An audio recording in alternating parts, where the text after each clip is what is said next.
The courtroom was suffocatingly silent, the kind of silence that weighed heavy in the air, pressing down on everyone present. When the judge's gavel came down with a sharp, decisive crack, the sound echoed through the chamber like a gunshot. Guilty.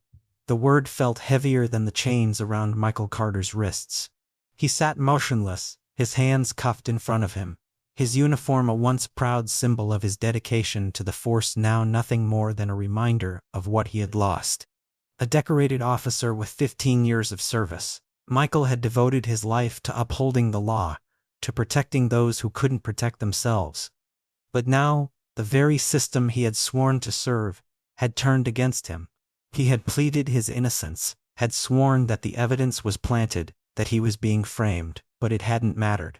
The jury had decided his fate, and now prison awaited him. But despite the weight of his sentence, the thing that truly broke him was the thought of leaving behind Luke, his partner, his most loyal companion, and the only one who had never wavered in his trust. At the back of the courtroom, Luke sat perfectly still, his intelligent brown eyes locked onto Michael, as if he sensed the despair radiating from his handler. The German Shepherd had been with him for years, through some of the darkest, most dangerous moments of his career. They had saved lives together, pulled each other out of harm's way, and formed a bond that couldn't be put into words. But now, as Michael sat facing a future that didn't include his partner, an unbearable sense of loss settled over him. The thought of Luke being assigned to another officer, or worse, being retired and separated from him forever, was too much. As the judge began to rise, signaling the end of the hearing, Michael acted on instinct. His voice, raw and desperate, broke through the tense silence. "Your Honor," he said, his throat tightening, "before I'm taken away, please, let me say goodbye to Luke." A murmur rippled through the crowd. The judge paused, his sharp eyes studying Michael carefully. The courtroom held its breath as the moment stretched unbearably long. Then, finally, he gave a curt nod. The moment the bailiff released Luke, the dog wasted no time. He sprinted across the courtroom, his claws clicking against the polished floor as he closed the distance between them. Michael barely had time to brace himself before Luke was on him, pressing his solid frame against his handler's chest. Michael fell to his knees, wrapping his arms tightly around the dog's strong neck, burying his face in the familiar warmth of his fur. "I'm so sorry, buddy," he whispered, his voice cracking as tears spilled onto his cheeks. "I let you down. I won't be there anymore." Luke whimpered softly, pressing into Michael as if trying to reassure him. The moment should have been heartbreaking, a final farewell between two partners who had been through everything together. But then Luke's body suddenly tensed. His nose twitched, working frantically against Michael's jacket. And before anyone could react, the dog let out a sharp, urgent bark, tugging at the fabric with a force that sent a ripple of unease through the room. Something was wrong. Luke's sharp bark cut through the courtroom like a warning shot, shattering the fragile stillness that had settled over the room. His body was tense, his ears pinned forward, his nose working frantically against Michael's jacket. The energy around him shifted. This wasn't a moment of affection or a desperate goodbye. This was something else. Michael felt it too. The sudden rigidity of his partner's body, the urgency in his movements. "Luke," he murmured, confused, as the dog let out another sharp bark and pulled at his sleeve with surprising force. Murmurs spread through the courtroom. The judge frowned, watching with curiosity. "What's the dog doing?" someone whispered from the back. The bailiffs took an instinctive step closer, unsure if they needed to intervene. Then, without warning, Luke yanked at the fabric harder, his powerful jaws clamping down, his growl vibrating through Michael's chest. And then, with a small metallic clink, something fell from the folds of Michael's jacket, bouncing once against the polished wood, before coming to a stop in the middle of the courtroom floor. The entire room went still. A small silver recording device lay glinting under the harsh, fluorescent lights. For a moment, no one moved, no one spoke. Then, like a wave crashing over the room, realization struck. The judge narrowed his eyes. "Pick it up," he ordered, his voice controlled but firm. A bailiff hesitated before stepping forward, bending down to retrieve the device. He held it up for everyone to see, his expression a mixture of confusion and suspicion. "What is this?" The question hung in the air like a loaded gun. Michael's breath caught in his throat as he stared at the device, his heart pounding. He hadn't seen it before.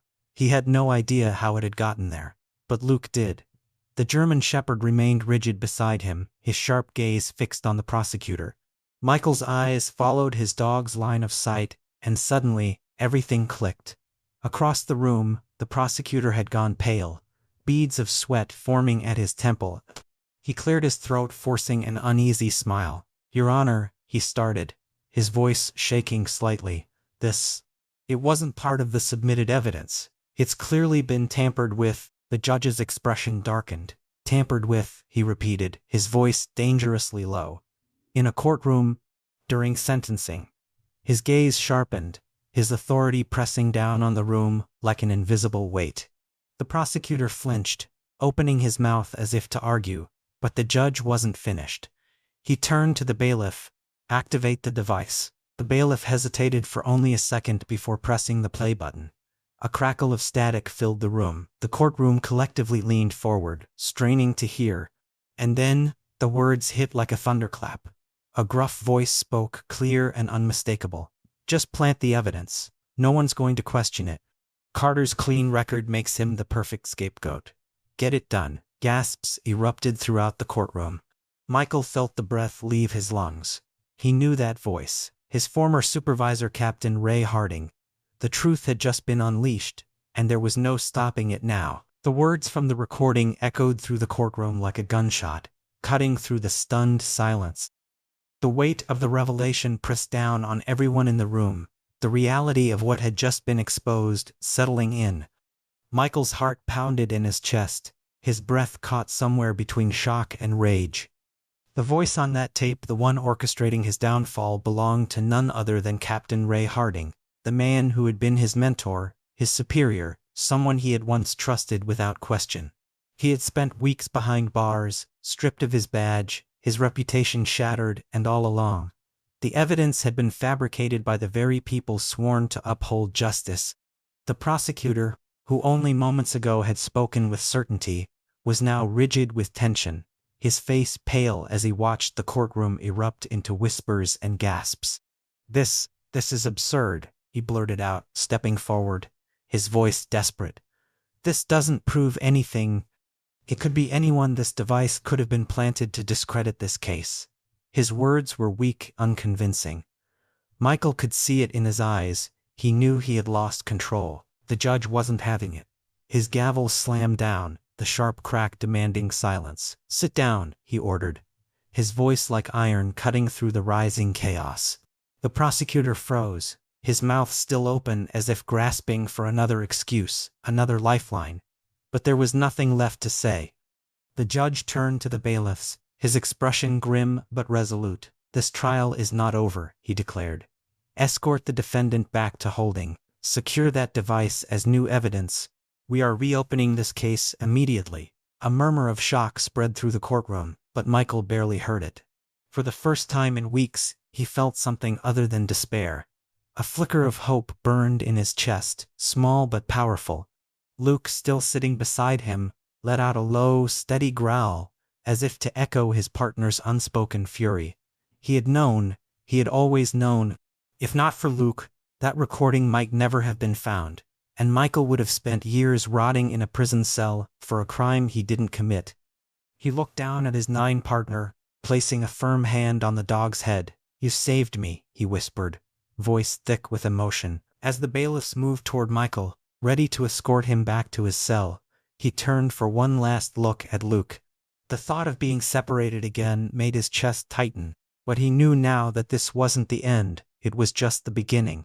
Across the room, officers whispered among themselves, shifting uncomfortably as the realization settled in. If Harding was corrupt, how many others were involved? Who else had known? The weight of the truth had just begun to unravel, and Michael wasn't going to stop until every single person responsible was held accountable. As he was led away, he stole one last glance at Luke, who sat unwavering, his sharp eyes locked onto Michael as if silently promising that no matter what happened next, He wouldn't stop until his partner was free. And for the first time since his arrest, Michael believed it. Justice wasn't out of reach.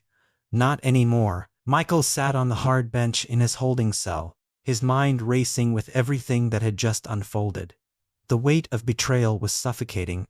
He had spent years risking his life for the badge, believing in the integrity of the system, only to be framed by the very people he had sworn to serve alongside. But now there was proof. Luke had found it. That small recording device had unraveled the carefully constructed lie, exposing the truth buried beneath corruption and deceit. Yet Michael knew that one recording alone wouldn't be enough. If Harding was willing to frame him, then how deep did this conspiracy go? How many others were involved? He clenched his fists, jaw tightening as a bitter realization settled over him. This wasn't just about his freedom anymore. This was about exposing an entire network of corruption, about making sure no one else suffered the way he had. Meanwhile, inside the judge's chambers, tension ran high.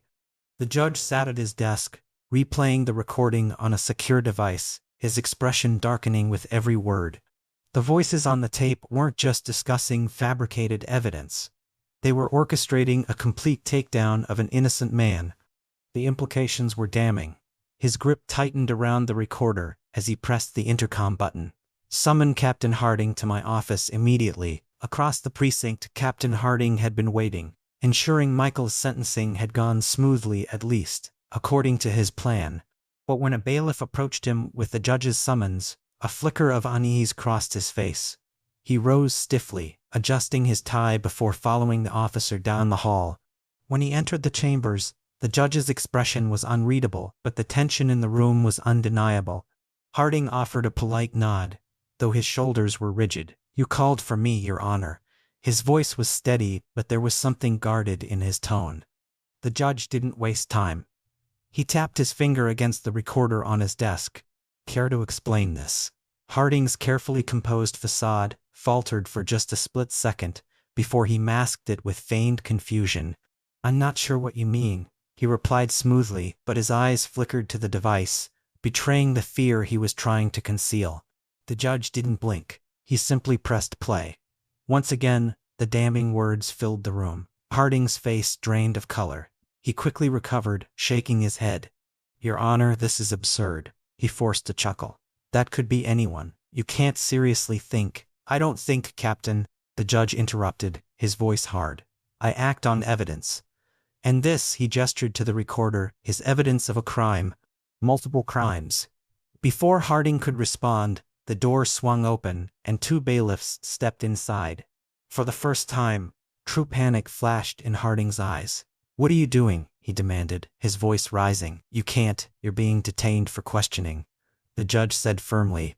"Until we get to the bottom of this, you are now a suspect in the obstruction of justice and falsifying evidence." Harding's protests were drowned out as the bailiffs moved in, gripping his arms and escorting him toward the door. His confident, smug demeanor was gone, replaced by the unmistakable look of a man whose empire was beginning to crumble. As the door shut behind them, the judge leaned back in his chair, exhaling slowly. The web of corruption was unraveling fast. And Michael Carter's story was far from over. The entire department was in chaos. Captain Harding's arrest had sent shockwaves through the force, and whispers of corruption spread like wildfire. Officers who had once testified against Michael were now avoiding eye contact, their unease palpable. Some had been willing participants in the conspiracy, while others had simply followed orders without asking questions. But now, the truth was surfacing, and everyone was scrambling to figure out how deep this went. Meanwhile, Michael sat alone in his holding cell, staring at the blank concrete wall, his mind racing. He wasn't free yet, but for the first time since his nightmare had begun, he had hope. The recording had proven what he had known all along. He was framed, but it wasn't just about him anymore. If Harding had gone to these lengths to take him down, then there were others involved. Michael clenched his fists, his jaw tightening. This wasn't just about clearing his name. It was about exposing everyone who had played a role in this web of corruption. Outside his cell, Luke had been temporarily placed under the care of Officer Sarah Mitchell, one of Michael's closest colleagues. She had volunteered to look after the dog until the case was resolved, but she couldn't ignore the way Luke seemed restless, pacing in his kennel and occasionally letting out sharp barks. "He knows something's wrong," Sarah murmured, crouching beside him. "Don't worry, boy. We'll figure this out." Luke, however, wasn't interested in waiting. His nose twitched as he sniffed Sarah's jacket, his body suddenly alert. Sarah frowned, watching him closely. "What is it?" she whispered, feeling a strange sense of déjà vu. Trusting the dog's instincts, she grabbed his leash and led him to the department storage room, where Michael's personal belongings had been locked away. The moment she opened the door, Luke sprang forward, sniffing aggressively at one of the lower lockers. Sarah's pulse quickened. Kneeling down, she unlocked the compartment and pulled it open. Beneath a stack of folded uniforms sat a small, unmarked envelope. Hands trembling, she tore it open and gasped. Inside were photographs, grainy but damning, of Harding meeting with a known criminal. And behind the photos was a document detailing financial transactions, bribes paid to cover up evidence and manipulate cases, including the one that had framed Michael. Sarah's breath caught in her throat. "Luke," she whispered, looking at the dog, who sat beside her, his ears perked, his eyes sharp. Without wasting another second, Sarah rushed the evidence to the judge's office. The moment he saw the contents of the envelope, his expression hardened. "This is bigger than I thought," he admitted, his voice heavy with realization. "If these documents are accurate, Michael Carter isn't just innocent. He's the victim of a department-wide cover-up." Within the hour, an emergency hearing was called. News of the case reopening spread like wildfire, sending waves of panic through the precinct. Officers who had once confidently testified against Michael now looked like they were ready to bolt. Meanwhile, Michael was escorted from his cell, his heart pounding as he entered the secure room where Sarah and the judge were waiting. Luke was there too, sitting proudly at Sarah's side. The judge slid the folder of evidence across the table. "This proves Harding's corruption," he said, his tone firm. "And most importantly, it proves that the evidence used to convict you was fabricated." Michael's hands trembled as he flipped through the pages, his eyes scanning the proof that could finally set him free. He swallowed hard before looking up at the judge. "Does this mean?" The judge nodded. "It means you're going free." Michael exhaled sharply, barely able to process the words. He turned to Luke, kneeling to embrace the dog, his voice breaking. "You saved me, boy, again." But even as relief settled in, Michael knew this wasn't over.